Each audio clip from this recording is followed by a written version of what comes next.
Hello everyone, আমার একটা নতুন ব্লগে আপনাদের স্বাগত। আজ মঙ্গলবার, সকাল এখন 9টা। আমরা এখন দিউতে আছি। তো দিউতে এখন খুব বৃষ্টি হচ্ছে। এই যে দেখুন আকাশ কেমন মেঘলা হয়ে রয়েছে। এবার আমরা ব্রেকফাস্ট করে গির আর জুনাগড় হয়ে আমরা টাউনশিপে ফিরব। বেরিয়ে পড়েছি। এবার আমরা গিরের জঙ্গল দিয়ে যাচ্ছি। এই যে দেখুন দুদিকটা কেমন ঘন জঙ্গল হয়ে রয়েছে। খুব সুন্দর লাগছে জঙ্গলের পরিবেশটা।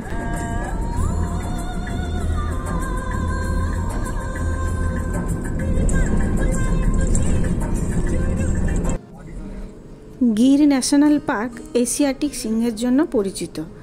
তো এই জঙ্গল সাফারি করলে এখানে সিংহের দেখা পাওয়া যায়, কিন্তু আমাদের আর জঙ্গল সাফারি করা হলো না, কারণ এখন হচ্ছে বর্ষার সিজন। তো এই সময়টা হচ্ছে জঙ্গল সাফারি বন্ধ থাকে। এই হচ্ছে জুন মাসের মাঝামাঝি থেকে প্রায় ওই অক্টোবরের মাঝামাঝি জঙ্গল সাফারি বন্ধ থাকে, আর বাকি বছরের সময় খোলা থাকে। এবারে জঙ্গল সাফারি করতে হলে সবথেকে সেরা সময় হচ্ছে ডিসেম্বর থেকে মার্চের মধ্যে। তবে হচ্ছে এপ্রিল মে মাসেও আপনারা ঘুরতে পারবেন, ওই সময়টা গরম থাকে যদিও, তবে সে সময়ও জঙ্গল সাফারি করা যায়। তো আমাদের তো আজকে আর জঙ্গল সাফারি করা হলো না, আর জানিও বন্ধ আছে। শুধু আমরা ওই গিরের পরিবেশটা, জঙ্গলটা দেখার জন্য, গিরের রাস্তা দেখার জন্য আমাদের এই আজ গিরের উপর দিয়ে ফেরা। 1965 সালে 1412 বর্গ কিলোমিটার মোট এলাকা নিয়ে প্রতিষ্ঠিত হয়েছিল। তো যার মধ্যে 258 বর্গ কিলোমিটার সম্পূর্ণরূপে জাতীয় উদ্যান এবং 1153 বর্গ কিলোমিটার হচ্ছে বন্যপ্রাণী অভয়ারণ্য হিসেবে সুরক্ষিত। আর হচ্ছে 2015 সালে সিংহের সংখ্যা ছিল 523। চারদিকটা দেখুন কি সুন্দর ঘন সবুজ হয়ে রয়েছে। প্রচুর গাছপালা, অনেক রকমের গাছপালা আছে।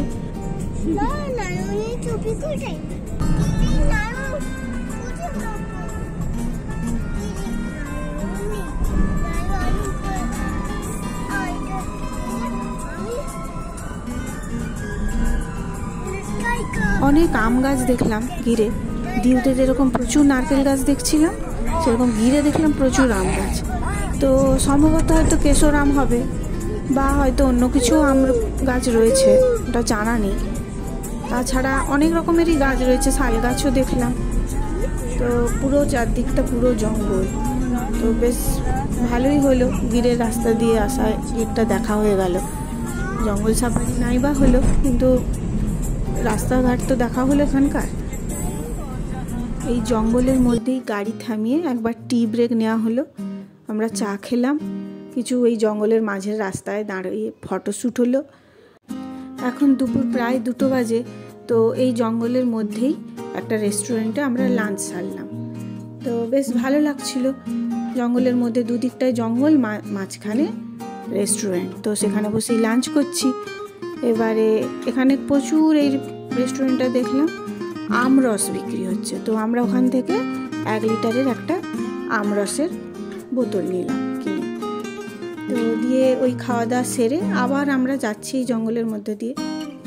সকালে যেমন দিউতে খুব বৃষ্টি হচ্ছিল, ধীরে ধীরে আমরা যত এগোতে থাকলাম দুপুরবেলা বৃষ্টিটা বন্ধ হয়ে গেল, রোদও উঠলো, কিন্তু আবার সেই বিকেলের দিকে খুব বৃষ্টি, এতটাই মুষলধারে বৃষ্টি হচ্ছে যে গাড়ি চালানো অসম্ভব হয়ে গেল। তো সুমন আবার একটু গাড়িটা দাঁড় করালো, দিয়ে বৃষ্টিটা একটু কম হতে আবার আমরা রওনা দিলাম। জুনাগড়ে এসে আমরা একটু টি ব্রেক নিলাম। তো টি ব্রেক নিতে ঢুকে সেখানে এক কাণ্ড হয়েছে। কি হয়েছে, গাড়ির চাকার মধ্যে একটা ছোট্ট বিড়াল কোনোভাবে তার ঢুকে গেছে। সে আর বেরোতে পারে না, সে তো ম্যাও ম্যাও করেই চলেছে ক্রমাগত। যদিও একবার তার বেরিয়ে এসে বাইরে এত লোকজন দেখে হয় ভয় পেয়েছে, না হয় বৃষ্টি পড়ছিল, বৃষ্টি দেখে আবার সে গাড়ির ভেতরে ওই চাকার মধ্যে এমনভাবে ঢুকেছে সে তাকে আর দেখতেই পাওয়া যায় না। দিয়ে আবার ওই চা দোকানে সব লোকজন যারা ছিল ওরা এসে বিড়ালটাকে বার করলো। বিড়ালটা যাই হোক প্রাণে বাঁচলো। ননদরা তো আগামীকাল বাড়ি ফিরে যাচ্ছে। তো বেশ কটা দিন ভালোই কাটলো। তাহলে আজকের মতো ব্লগটা এখানে শেষ করছি। Bye bye.